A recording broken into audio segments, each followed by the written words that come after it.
Okay, so here's a joke. A man sitting on the veranda with his wife one night when out of the blue he says, I love you. His wife says, was that you or was that the beer talking? The man says, that was me talking to the beer. Maybe you found that funny, I find it hysterical. What makes a joke funny is a question that has beset the human condition since we lost our tails and started walking upright. But can scientists tell us today why we laugh? Scott Weems is a cognitive neuroscientist and the author of the book The Science of When We Laugh and Why. And he joins us from member station QUR in Little Rock, Arkansas. Thanks for being with us, Scott Weems. Thank you very much for having me. Tell me a joke and let's break it down a little bit, would you? Sure. I should warn you though, as a scientist, I'm not trained very well to tell jokes, but I'll do my best, alright? So a dog walks in the telegraph office and he says, I want to send a message. And the operator says, sure, what would you like to send? And the dog says, woof woof, woof woof woof, woof woof woof.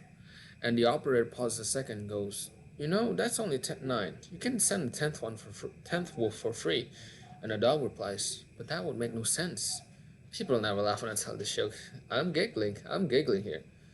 Thank you. I wouldn't hold it against you if you didn't. Alright, I'm kind of getting my comedy writing sketch part here, but you're a neuroscientist. What makes it funny? There is one part of the brain that's worth recognizing, and it's called the anterior cingulate. It's not on the surface, it's a little below, and it's what we consider our conflict detector. Mm-hmm. Anytime we're confused or overwhelmed, or just we have conflicting information, like in the form of a surprising punchline, this area gets very active. Why is conflict important in a joke? It's basically how we process things we don't understand. I mean, so much of our life is filled with conflict and not just jokes. I mean, people laugh at funerals, people laugh at tragic events, and it's because these are times when we just don't know how else to respond. I mean, humor is much broader than just stand-up routine. It's just how we look at these moments in life where things don't make sense. So, laughter is coping, bonding, lessening anxiety, the sense of discovery, surprise, all these things. It is, and I think that's why it's so linked with health benefits as well. Now, humor hasn't always been looked upon so positively. You're right that Plato and Jesus weren't funny. No, I mean, it's really a shame. Historically, humor has not gotten a good rap. Someone actually counted the number of times that laughter occurred in the Old Testament. The total number is 29, and of those, only two are positive. In other words, only two are occasions of joy. Well, there's debates now whether Jesus laughed not just in the New Testament but in his whole life. And of course, Plato, Hobbes, Nietzsche, these scholars all have very negative views towards humor because they saw it as something that weak minds did. It's not something that serious people do. You think men and women tell jokes differently? They do. It turns out that women laugh more than men, but they're much more less successful in the world of comedy. Or at least there are fewer professional female comedians, which is, it's a shame. And people have wondered why is this? Because it's certainly not that women have less of a sense of humor, and one evolutionary theory is that men are raised and maybe even have an evolutionary benefit to being the funny people in their relationships. We men make women laugh because it's a sign of genetic fitness. A man who can make his partner laugh is more likely to be intelligent and a good caregiver. And that's also why women consistently rate sense of humor as number one desired trait in a mate. For men, sometimes it's closer to number three, after intelligence and good looks. So women maybe aren't given the benefits and the encouragement to be as funny as they could or should be. You want to you want to leave us with one last joke? Oh my. Okay. I have bad success with this in the past, but I will give it a try. Two fish are swimming in a tank, and one looks to the other and he says, do you know how to drive this thing? Scott Weeds is a cognitive neuroscientist and the author of The Science of When We Laugh and Why. He joined us from Little Rock, Arkansas. Thank you for joining us. Thank you very much for having me.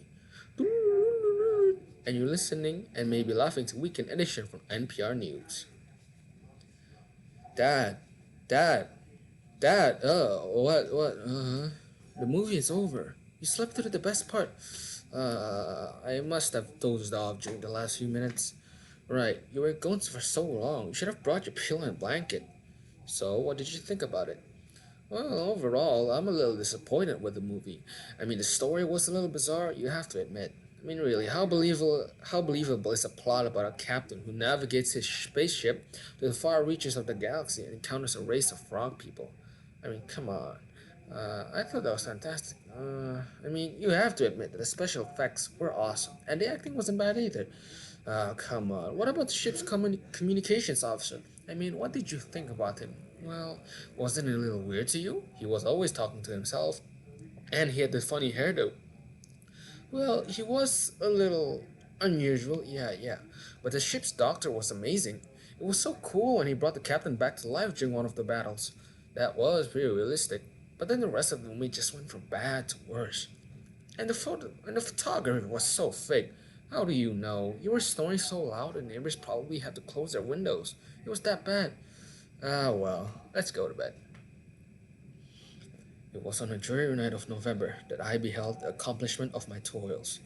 With an anxiety that almost amounted to agony, I collected the instruments of life around me, that I might infuse a spark of being into the lifeless thing that lay at my feet.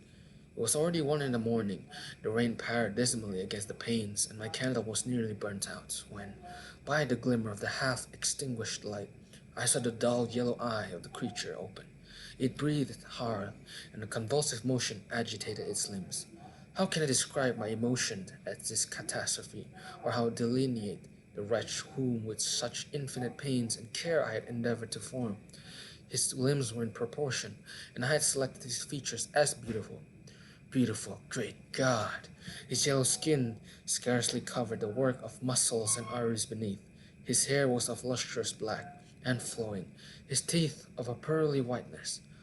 But these luxuriance only formed a more horrid contrast with his watery eyes, that seemed almost of the same color as the dun white sockets in which they were set, his shriveled complexion and straight-backed lips.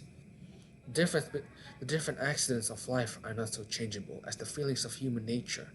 I had worked hard for nearly 2 years for the sole purpose of infusing life into an inanimate body. For this I had deprived myself of rest and health. I had desired it with an ardor that far exceeded moderation. But now that I had finished, the beauty of the dream vanished, and breathless horror and disgust filled my heart.